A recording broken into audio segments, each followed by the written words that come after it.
Ó, ó. Beleza, moçada? Espero que vocês estejam bem, né? Que estejam se cuidando e cuidando das pessoas, né? Que você ama, as pessoas que estão próximas de você na medida do possível, aí, do nosso distanciamento social, tá bom? E eu sei que você sabe, mas é sempre bom lembrar que a gente está dando aula aqui sem máscara, né? Porque tem uma sala imensa aqui que cabe 250 pessoas, mas só tem uma pessoa além de mim, que é o meu amigo Yuri, que a gente sempre agradece aí que está gravando. Se não fosse ele, você não poderia estar nessa aula. Por isso que, né, ele está uns 5 metros aqui, então não tem problema, a gente está obedecendo todos os protocolos aí de segurança, porque é claro, nesse instante o mais importante é a gente se preservar, né? Lembrando algo que talvez seja um pouco chocante, mas é verdade, vestibular tem sempre. Vida, a gente só tem uma, pelo menos até prova em contrário. Então vamos cuidar disso que nós temos, né? Para que depois consigamos atingir as nossas metas, beleza? Então obrigado. Yuri, está chegando outro meu amigo aí, o Marcão, o grande sanfoneiro aí, que também eu assisti uma aula em vez de resolver qualquer probleminha aqui.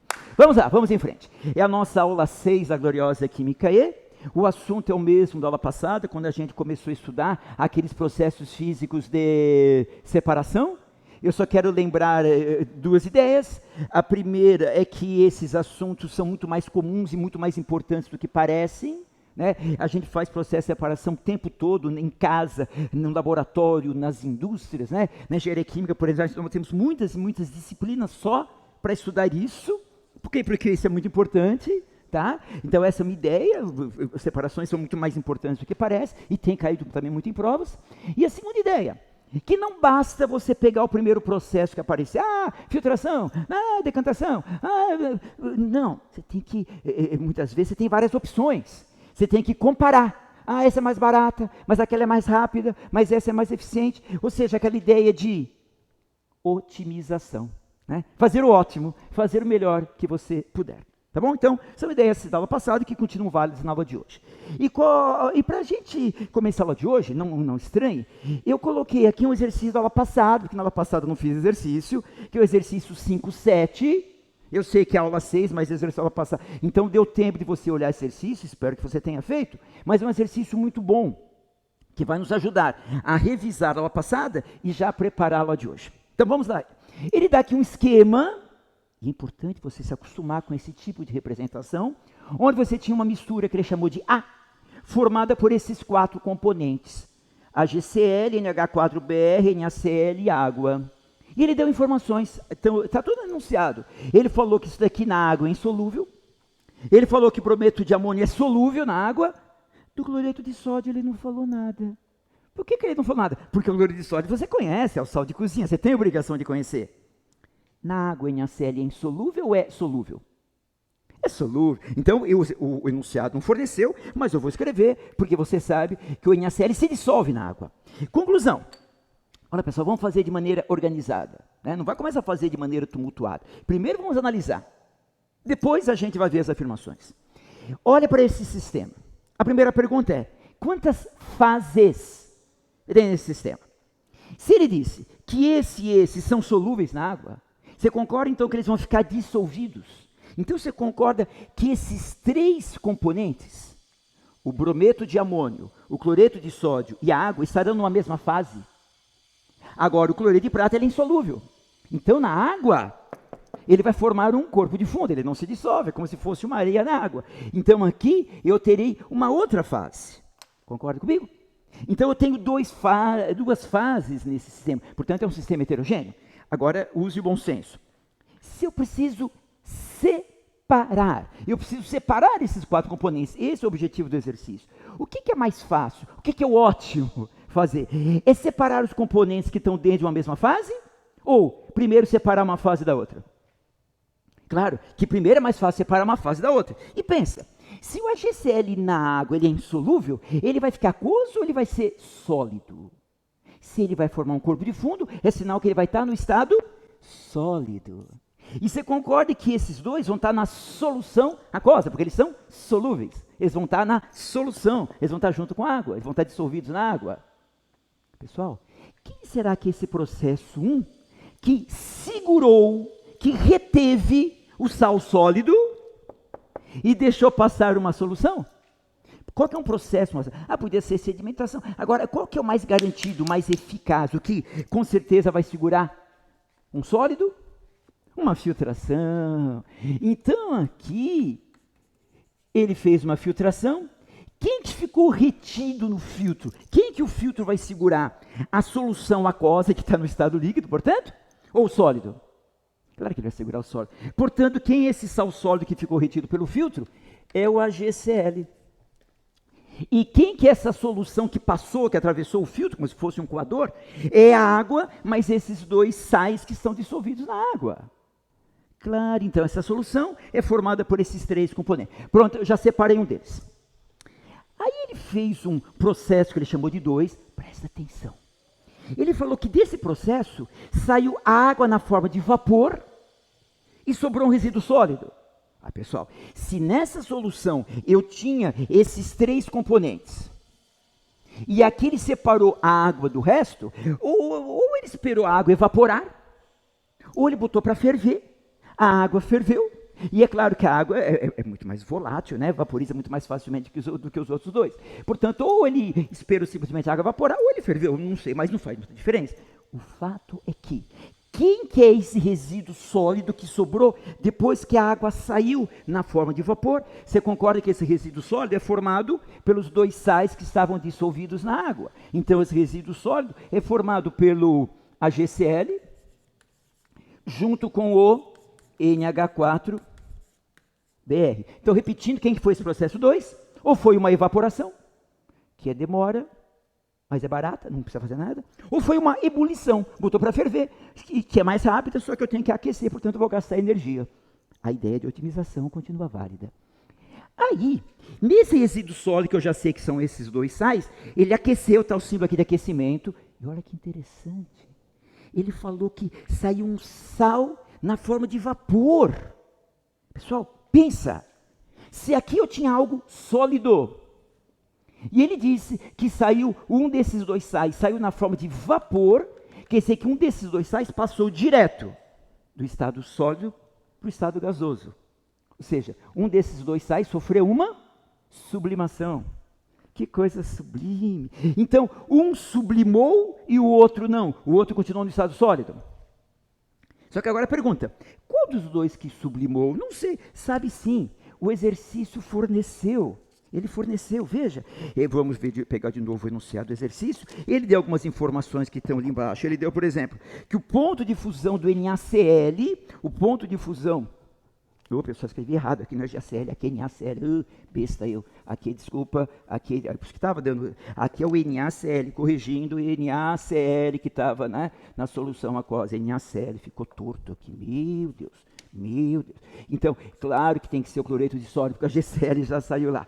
Então, desses dois sais, ele deu informação. Ele falou que o ponto de fusão, vou abreviar aqui, ponto de fusão do NaCl é 800 graus Celsius.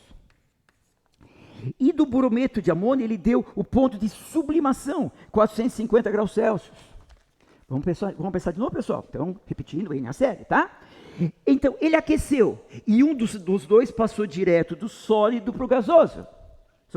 Quem que sofreu sublimação? O brometo de amônio, porque ele falou que ele tem um ponto de sublimação. Não são muitas as substâncias que sofrem sublimação.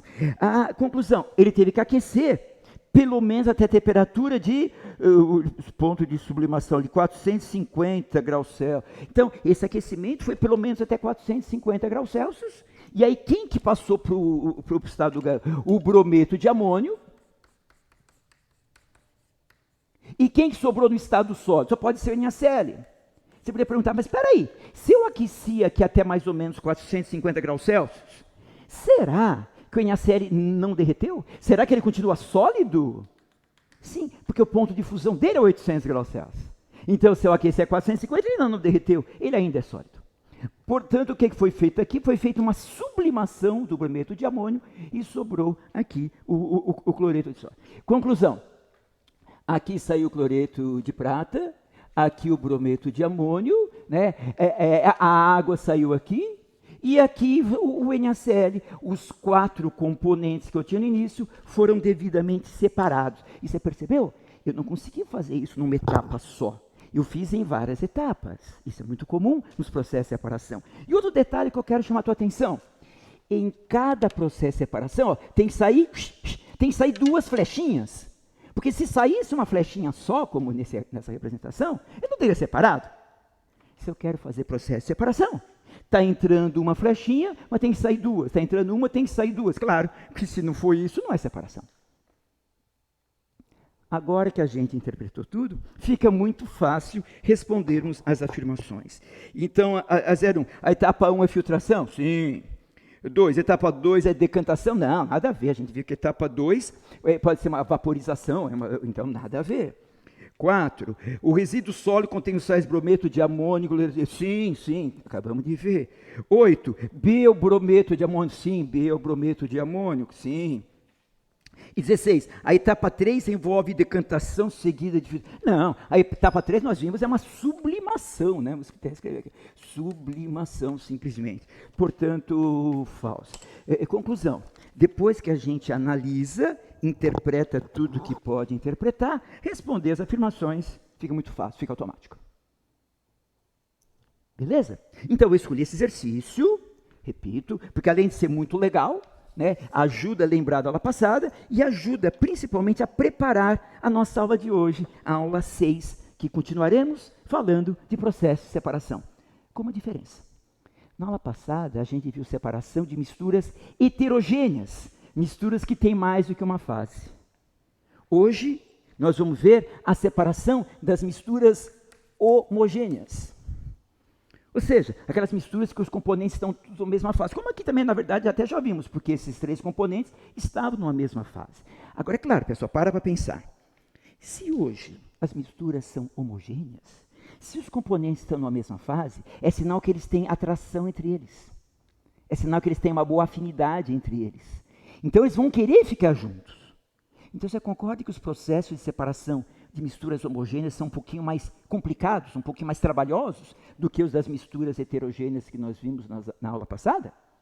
Não quer dizer que não possa separar, não, só quer dizer que talvez tenha que gastar mais energia, talvez vai gastar mais tempo, talvez a separação, bem provavelmente a separação não vai ficar perfeita, eu não vou conseguir separar totalmente, vou separar parcialmente. Claro, porque se a mistura é homogênea, a tendência dos componentes é ficar juntos. Então vai ser um pouco mais difícil separá-los, mas não quer dizer que a gente não consiga, mas bota isso na cabeça. Para ficar bem organizado, como sempre temos que ser, dentro das misturas homogêneas, nós vamos começar com as homogêneas do tipo um sólido junto com líquido. Um sólido junto com líquido. Pensa um exemplo, um sólido junto com líquido que forma uma mistura homogênea. Portanto, tem que ser um sólido solúvel nesse líquido. Um exemplo, água com sal, pode ser. Então, vamos imaginar que o líquido seja água, só para dar um exemplo, e o sólido seja o sal de cozinha, o cloreto de sódio, pode ser? E eu preciso separar o sal que está dissolvido na água. Tá. Pessoal, preste muita atenção agora vem um ponto extremamente importante. Para a gente otimizar, para fazermos o melhor possível, um outro ponto que nós temos que avaliar, além do tempo, além do preço, além de outros fatores da eficiência, a gente tem que ver qual é o meu produto de interesse. Qual dos componentes eu preciso dele. Nesse exemplo, será que eu vou querer a água ou será que eu vou querer o sal? Vamos pensar. Se eu quiser o sal, se meu produto de interesse for o sal, se eu tenho água com sal, eu quero o sal, por exemplo, o que eu posso fazer fácil? Por exemplo, pega a água do mar. Por que é água do mar? Porque não é do bem, água do mar. Tem sal dissolvido na água. Vamos supor que eu quero sal, para usar na cozinha, Como que as salinas fazem para separar o sal que está dissolvido na água do mar? Muito simples. Quando a maré sobe, né, é um pouco mais complexo que isso, mas vamos simplificar, ela é uma espécie de umas piscinas, e o sol faz a água evaporar. Vai saindo a água, vai ficando o sal, depois você recolhe aquele sal, limpa, purifica, adiciona algumas coisas, pronto, e vende o sal. Qual é a grande vantagem da evaporação? Barato. Tem que pagar alguém, tem que pagar o governo para usar o sol? Existe um imposto para usar? Por enquanto não, daqui a pouco eles vão inventar imposto. Está usando o sol, paga 10 mil reais aí. Mas por enquanto não. Então é barato. O sol faz a função de evaporar a água e sobrar. Qual a desvantagem? Demora. Claro, demora para a água evaporar. Mas a vantagem é o preço. Consequência? Pessoal, quanto que isso... Yuri, você sabe quanto custa um quilo de sal no supermercado aí? Custa R$2 um quilo de sal. Põe 1 quilo de sal, dá para cozinhar muito tempo, dá para cozinhar meses. Concorda? 1 quilo de sal você cozinha meses, em casa dura meses 1 quilo. É barato. Concorda? R$2 para você cozinhar meses. E por que é barato? Porque é feito por evaporação. Só que tem um detalhe. Na evaporação, você perde a água. A água é volátil, tchau, água, vai embora. Mas se eu estou interessado no sal, tudo bem, não tem problema nenhum. Então, repito, se o meu produto de interesse for o sal, como é o caso das salinas, faça uma evaporação.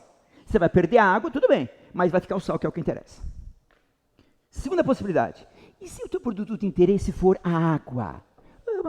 Imagine um caso, um filme, um náufrago, que chegou numa ilha deserta, uma ilha no meio do mar, e o cara está morrendo de sede, e está cercado de água do mar. Mas não adianta tomar água com sal, não vai matar a sede dele. Como agora está muito na moda, tem muitas séries na televisão de sobrevivência, sobrevivência mais rápido, tem um monte de coisa isso aí que é legal de ver até. E não adianta o cara esperar a água evaporar e ficar com sal. Ele não tem um churrasco para temperar, ele está morrendo de sede. Ou seja, o produto de interesse, nesse caso, é água. Não adianta a evaporação. Porque a evaporação, eu vou perder o mais volátil, eu vou perder a água. Outro dia eu estava assistindo uma série dessa, olha o que o cara fez. Eu acho que a câmera pega aqui, né, Yuri? Eu vou aqui no cantinho para explicar o que um cara fez um desses filmes que eu achei muito legal. Ele estava morrendo de sede numa ilha deserta. Ele pegou lá, ele tinha uma panela, ele tinha uma panela que sobrou. Então ele pegou aquela panela, colocou a água do mar.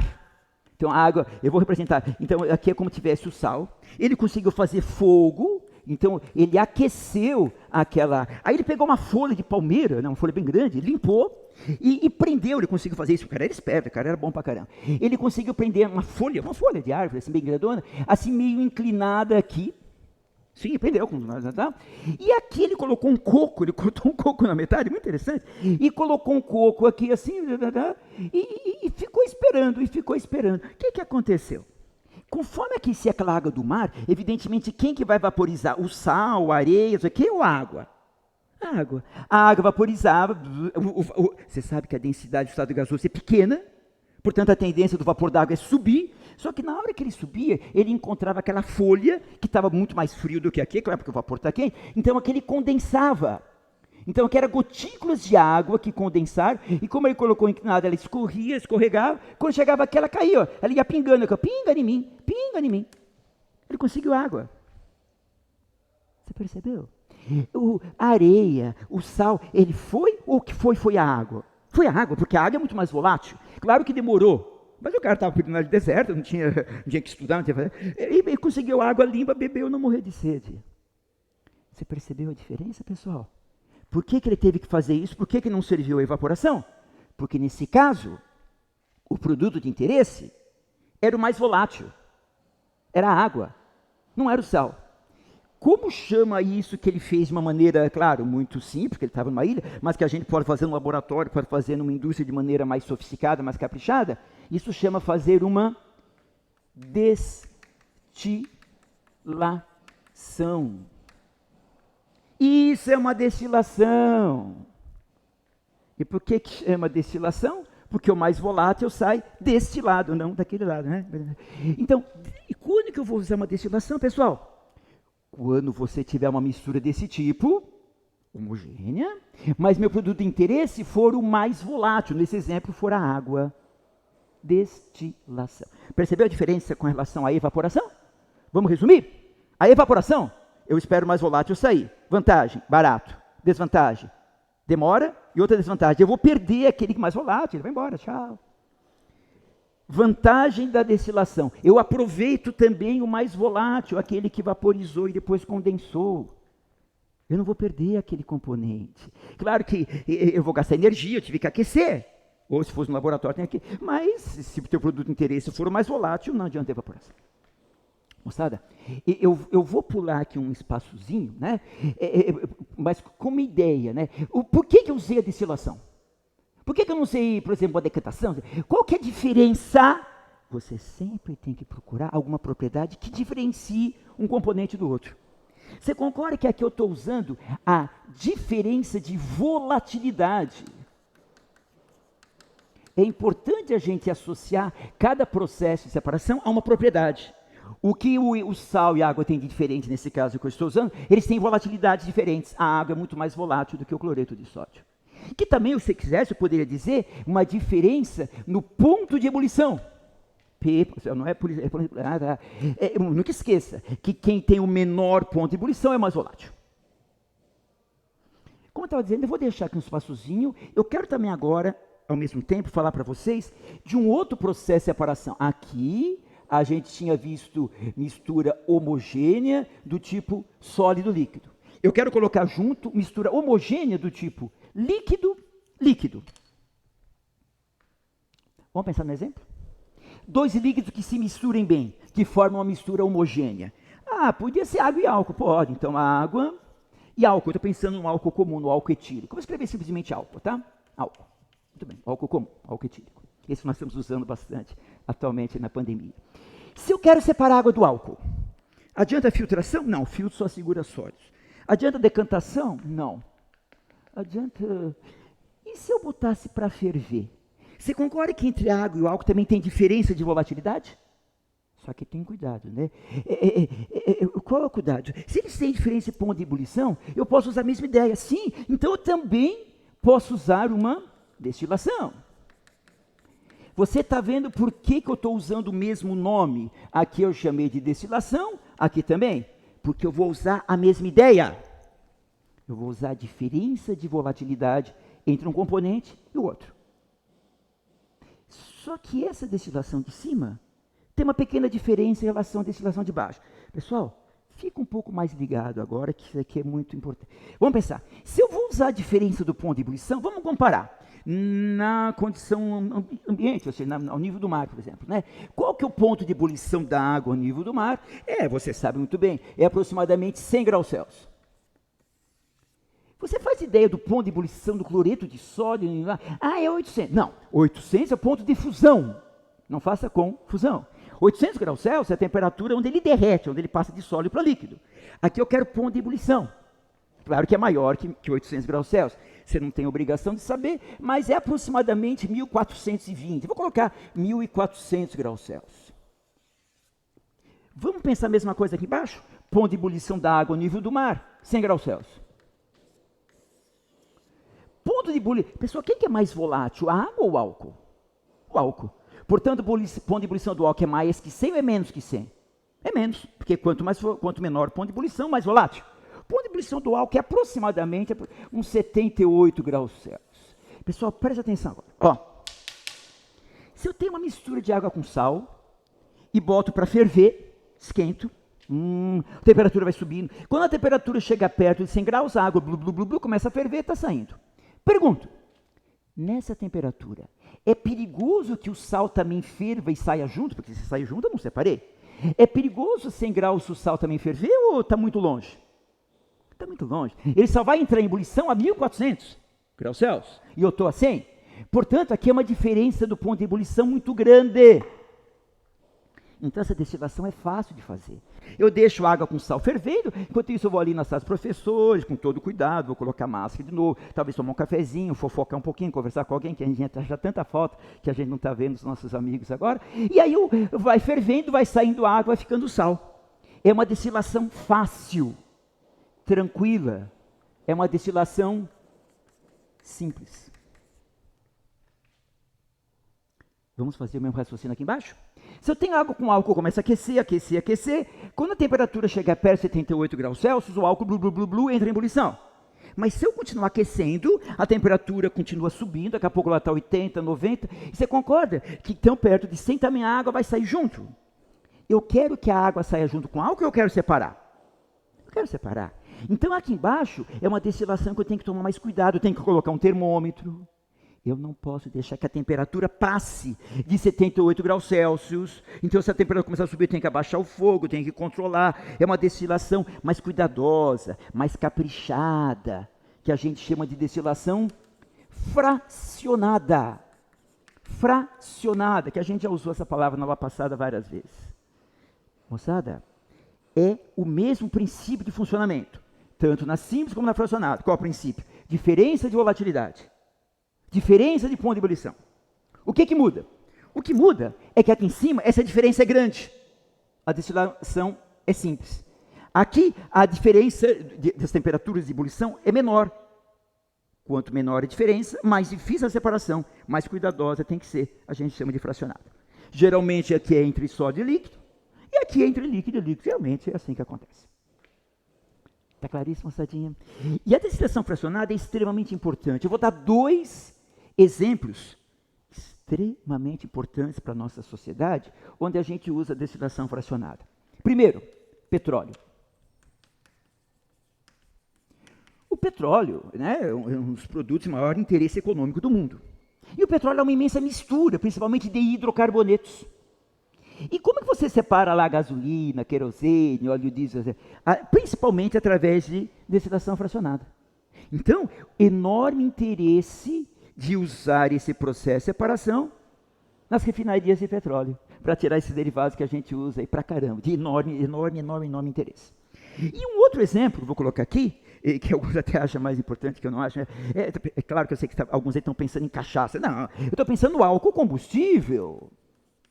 Sim, porque é justamente essa. Quando se produz álcool por fermentação, no caso do Brasil, da cana, o álcool fica misturado com a água, porque você teve que acrescentar água, porque faz parte do processo. Só que eu não dá para colocar água no meu tanque do automóvel, o automóvel não vai andar. Eu tenho que separar a água do álcool. Como que é feito isso? Por destilação fracionada. Então, 2 exemplos importantíssimos. Repare que os 2, por exemplo, usados como combustíveis, portanto, de enorme interesse, e em ambos os processos aparece a destilação fracionada. Tá? E já que ela é tão importante, eu faço questão agora, moçada, de comentar como é que a gente faz uma destilação no laboratório. Aquele exemplo que eu dei era o cara que estava perdido lá na ilha deserta. Ele fez do jeito que deu, mas resolveu, né, salvou a vida dele. Mas como a gente pode fazer uma coisa parecida num laboratório de química, né, uma destilação, mas de maneira um pouquinho mais caprichada? Então a gente pega, por exemplo, um balão chamado balão de destilação, geralmente um equipamento de vidro, tá aqui. Eu vou colocar aqui a mistura. Vamos pegar um exemplo de água e álcool, vai? Então vamos pegar o exemplo de água, esse exemplo de baixo, mais álcool.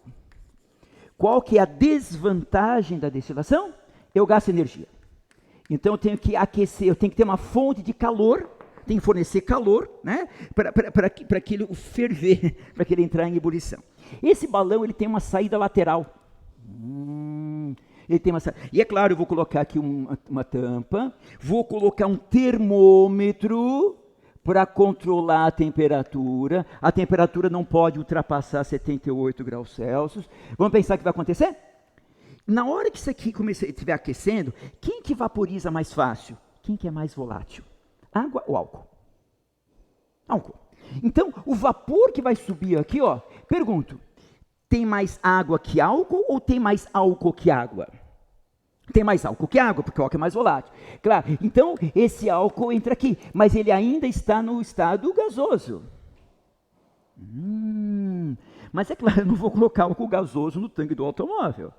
Nem vou tomar cachaça gasosa, claro. Então eu quero que ele volte para o estado líquido. Para passar de gasoso para líquido, o que tem que fazer? Aquecer ou resfriar? Resfriar. Então, em volta aqui desse tubinho, passa aqui uma mangueirinha, um tubinho. O que circula aqui? A água fria. Por quê? Porque conforme aquele que está no estado gasoso vai esfriando, ele vai passando do estado gasoso para o estado líquido. Então ele era vapor, daqui a pouco ele já condensou e ele fica pingando aqui. Aí você coloca aqui um copo, um recipiente, e aqui, ó, pinga em mim, pinga. As primeiras pessoas que fizeram isso gostaram, tomaram esse líquido, gostaram e convidaram. Vamos tomar aquele negócio que fica pingando? Vamos tomar aquele negócio que pinga? Vamos tomar pinga? Pessoal, não é para tomar pinga, estou só falando que o pessoal fala por aí. Então, o que é fazer uma destilação? Basicamente 2 etapas. Primeiro, botar para ferver. E depois condensar o componente mais volátil. Então, uma destilação é formada por 2 grandes etapas. A primeira etapa, botar para ferver, ou falando mais bonito, ebulição.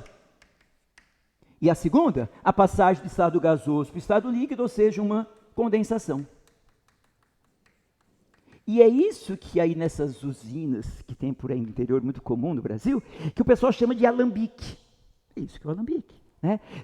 E você percebeu? Eu vou insistir mais uma vez. A vantagem da destilação é que eu aproveito tanto o componente mais volátil, que vem para cá, como o menos volátil, no caso a água que fica lá, álcool que vem para cá. Essa é a ideia da destilação, que é mais ou menos, repito, aquilo que o cara perdido na ilha deserta fez, só que de maneira mais caprichada, mais sofisticada. Certo? E, pessoal, eu fiz questão de fazer esse esqueminha, porque um tempo atrás, o vestibular da Federal, por exemplo, pediu exatamente isso, que você fizesse um esquema, desenhasse como que é a tal da destilação. Então é importante a gente saber também como que as coisas são feitas. Nós temos que ter um bom senso para ser aplicado, inclusive, nas provas vestibulares. Pessoal, vamos fazer uma paradinha? O que é que nós estamos vendo hoje? Separação de misturas homogêneas. Vimos 2 casos, sólido-líquido, líquido-líquido. E vimos que tanto aqui como aqui podemos usar a tal da destilação. Vantagem? Eu aproveito todos os componentes. E a diferença? Aqui a diferença do ponto de ebulição é grande, é uma destilação simples. Aqui a diferença é menor, é uma destilação fracionada. Para concluir, nós vamos ver agora ainda uma mistura homogênea, só que do tipo gás. Claro, gás é sempre homogêneo. Basta falar que é gás, que a gente já sabe que é homogêneo. E aqui, pessoal, tem um exemplo que é o mais importante. Pensa, qual que é o principal exemplo, o principal caso de mistura de gás que temos na natureza? Claro, o ar atmosférico. E quem são os 2 principais componentes do ar atmosférico? O gás nitrogênio e o gás oxigênio. Isso é um detalhe, né? Para quê? Tem interesse? Tem. Nitrogênio. O nitrogênio é uma substância extremamente inerte, ou seja, muito difícil de reagir. Isso é uma curiosidade. Quando eu morava em São Paulo, em que eu trabalhava lá, tinha um grande amigo meu que trabalhava numa indústria que fazia componentes eletrônicos, né, esses chipzinhos, que era usado em máquinas hospitalares, por exemplo, máquina de faz hemodiálise. Claro que uma máquina daquela não pode parar. Se o componente, por acaso, se oxidar, né, enferrujar, a máquina para, não pode. E eles exportavam aquilo para a Ásia. Imagine um componente metálico, que se entrar em contato com o oxigênio do ar, ele pode oxidar, que vai ser usado numa máquina que não pode parar. Então, ele não podia oxidar. Como é que eles faziam para conservar aqueles elementos metálicos, aqueles chipzinhos, né, para não se oxidar? Eles pegavam uma câmara, assim, se fosse um cofre, tiravam o ar, faziam uma sucção, e o que eles injetavam no lugar do ar? Gás nitrogênio. Na hora que você tira o ar, você tira o oxigênio. Sem oxigênio, não vai ter oxidação. Então, estou dando um exemplo de uso de nitrogênio. Quando você precisa de uma atmosfera inerte, você precisa conservar uma coisa que poderia eventualmente reagir com o oxigênio do ar. E o oxigênio serve para quê? Serve para viver. Agora, pessoal, com a pandemia, nós vimos aí esse problema que está faltando oxigênio em alguns locais, né, em Manaus, mesmo aqui e tal. Os cilindros de oxigênio agora estão valendo muito, né? Todos os hospitais, todas as clínicas, especialmente com as pessoas coitadas, ainda que estamos sempre rezando para que eles se recuperem, né? Tem, infelizmente, alguns amigos, inclusive daqui, que estão nessa situação. Precisa de oxigênio. Então, precisa de oxigênio para a vida. E de onde vem o oxigênio? Vem do ar. Portanto, é muito importante esse processo de separar o nitrogênio do oxigênio. Agora, é claro, gás com gás, a tendência sempre fica junto. O que eu posso fazer aqui? Eu tenho que fazer em 2 etapas. Primeira, eu vou fazer uma liquefação do ar. Liquefação do ar. Ou seja, o que ele quer fazer? Fazer o ar passar do estado gasoso para o estado líquido. Pessoal, como que eu faço isso? Diminuindo a temperatura. Curiosidade, você faz ideia que temperatura que o ar fica líquido? Vai depender, né, do nitrogênio, do oxigênio, principalmente. Sim. Aproximadamente menos 180 graus Celsius. É fácil chegar... Não, imagine menos 180 graus Celsius. Complicado, cara. Então, pergunto, além de diminuir a temperatura, o que eu posso fazer para facilitar a passagem do gasoso para o líquido? O que eu posso fazer com a pressão? Aumentar a pressão. Cuidado, eu não estou dizendo que isso é consequência daquilo. Não, estou dizendo que eu faço as 2 coisas. Eu diminuo a temperatura e aumento a pressão. Quando aumenta a pressão, aqui as moléculas que estão no estado gasoso se aproximam, elas vão ter a tendência a passar para o estado líquido. Depois que eu fizer isso, o que eu vou ter? Nitrogênio líquido misturado com oxigênio líquido. Agora que eu tenho os 2 líquidos misturados, o que eu posso fazer para separar um do outro? Uma destilação fracionada. Então, a segunda etapa, uma destilação fracionada vai permitir separar o gás nitrogênio do gás oxigênio e aí utilizar cada um deles de acordo com o que for mais conveniente. Então não dá para fazer de uma vez só, é um pouquinho mais trabalhoso, mas é possível fazer. Certo? Pessoal, para a gente finalizar esse nosso estudo sobre processos de separação, eu vou pedir, por favor, que você olhe agora um exercício muito interessante, um exercício que caiu na Federal, inclusive, mas ele é muito legal, que faz a gente pensar em tudo isso que eu falei aqui e também, principalmente, usar o bom senso, né? Que, infelizmente, às vezes é um produto um pouco em falta por aí no mercado. É o exercício 6.17. 6.17. Então, um minutinho para você olhar o exercício 6.17 e pensar como que você faria.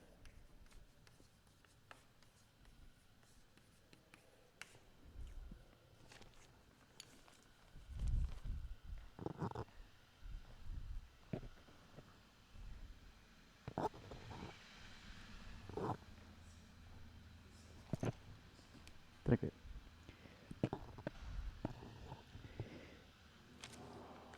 Você percebeu que esse exercício é muito legal?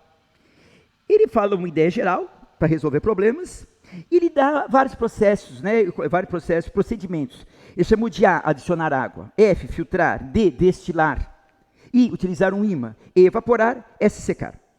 E o que ele tinha? Veja, eu considero o seguinte problema: separar os componentes de uma mistura constituída de areia, sal de cozinha e limalha de ferro. Pessoal, muita hora nessa calma. Seja organizado, organize a sua cabeça. Primeira coisa a ser vista, pessoal, como que eu dei aula passada e aula de hoje? Por estados físicos. Eu falei se era sólido com líquido, se era líquido com líquido, se era gás com gás. Então, vamos ver os componentes dessa mistura. O que tem ali? Areia, sólido. Sal de cozinha, sólido. Limalha de ferro, o que é limalha de ferro? Ferro em pó. Eu tenho 3 sólidos.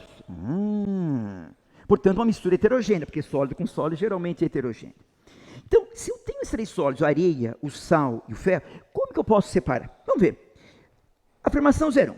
Ele passou um ímã, falou que tirou o ferro e sobrou areia e sal. Certo. Adicionou água. O que vai acontecer quando ele adiciona água? O sal se dissolve, mas a areia não. A areia vai continuar sólida, vai formar um corpo de fundo. Aí ele filtrou, falou que o filtro reteve a areia úmida e passou uma solução de sal. Sim, tá certo. Aí ele secou em cima, sobrou areia, embaixo ele esperou a água evaporar e sobrou o sal. Pessoal, tem algum erro ou está tudo coerente? Tudo coerente. Portanto, do jeito 01 pode ser? Pode ser. Repare que foram várias etapas, como a gente viu naquele exercício, mas ele conseguiu separar os componentes. Perfeito. 02. Ele pegou a mistura, adicionou água, filtrou, falou que o filtro segurou o sal e o ferro úmidos. Peraí, pessoal, o sal fica retido no filtro ou ele passa junto com a água? Ele passa junto com a água, o sal é solúvel na água. E além disso, ele falou que vai passar pelo filtro uma solução de areia. Concorda que dói no ouvido falar solução de areia? Areia não é solúvel. Se ela não é solúvel, ela não pode formar uma solução. Então, acho que nem precisa continuar olhando. Você concorda que essa afirmação 02 está errada? Porque o filtro, se eu filtrar aí, o que o filtro iria segurar depois? Ele ia segurar o ferro e a areia, que são insolúveis na água, obviamente, ia passar o sal dissolvido na água. Portanto, 02, errado. 04, ele pegou a mistura, adicionou água, aí fez uma destilação. Espera um pouquinho. Você concorda que se ele adicionou água, além dos 3, da areia, do sal e do ferro, agora tem um 4º componente que é a água? Tá. Quando eu faço uma destilação, quem é que sai na destilação? Sai o mais volátil. Desses 4, quem que é o mais volátil? É claro que é a água. Espera aí. Se ele adicionou água antes, e agora ele vai gastar energia para tirar água, o cara não tem o que fazer na vida?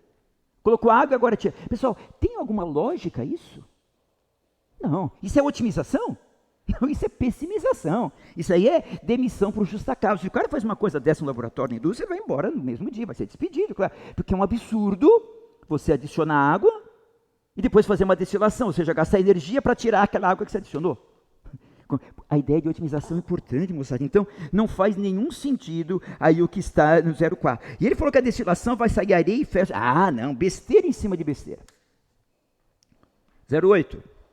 De novo, ele adicionou água e quis fazer uma destilação. Pessoal, tem alguma lógica? Isso não. De novo, se ele adicionou água, agora eu tenho 4 componentes. Quem que sai quando eu faço uma destilação? O mais volátil. Quem que é o mais volátil dos 4? A água. E além disso, quando ele colocou o D de destilação, quando eu faço um processo de separação, eu tenho que ter 2 flechinhas saindo. Então, se eu tenho um processo de separação, tem que sair 2, porque se é uma separação. E você concorda que na afirmação 08, no D de destilação, só tem uma flechinha saindo? Se tudo que entrou saiu junto, não separou. Portanto, errado o 08. 16. Ele pegou a mistura, adicionou água, tá? Filtrou, falou que o filtro segurou a areia e o ferro úmido e passou uma solução de sal. De fato, o filtro segura a areia e o ferro, que são sólidos, insolúveis na água, e vai passar água com sal. Tá. Em cima ele secou, beleza, passou um ímã que tirou o ferro, claro, o ímã não atrai areia, e ficou areia. Embaixo ele esperou a água evaporar e sobrou o sal. Tem algum erro ou está tudo coerente? Está tudo coerente? Então também é uma possibilidade fazer essa separação de acordo com o processo 16. Conclusão. Pelo 01 e pelo 16, eu consigo separar os componentes. Claro que na vida real, o que eu teria que fazer agora? Comparar o 01 com o 16 para ver dos dois qual que é o melhor. Qual que é o mais eficiente, o que gasta menos energia, ou o mais rápido, ou o mais barato, ou, se possível, todas essas coisas ao mesmo tempo, que é difícil acontecer, mas a gente sempre tem que procurar fazer o melhor. Não só aqui, mas na vida. Vamos fazer sempre o melhor. Então, um exercício muito legal, que tenta, de certa maneira, resumir o que nós vimos nessas 2 últimas aulas, que são chamados processos de separação. Beleza? Não deixe de fazer os exercícios. Esse assunto tem caído muito em provas, eu insisto, eu repito, tá? Vale a pena essa nossa dedicação, esse nosso esforço. E vamos lá, moçada, sempre muito focado, né? Sempre se lembrando que você está aqui porque você quer passar numa boa universidade. Você quer ver o teu nome na lista dos aprovados, né? Nunca perca isso de foco. Eu sei que a situação não é ideal, então tenha seu horário, siga seu horário, sente para estudar, faça exercício, pergunte as coisas que você não entender e, se Deus quiser, a gente vai chegar lá. Belezinha? Fica com Deus, um grande abraço e até a próxima. Tchau!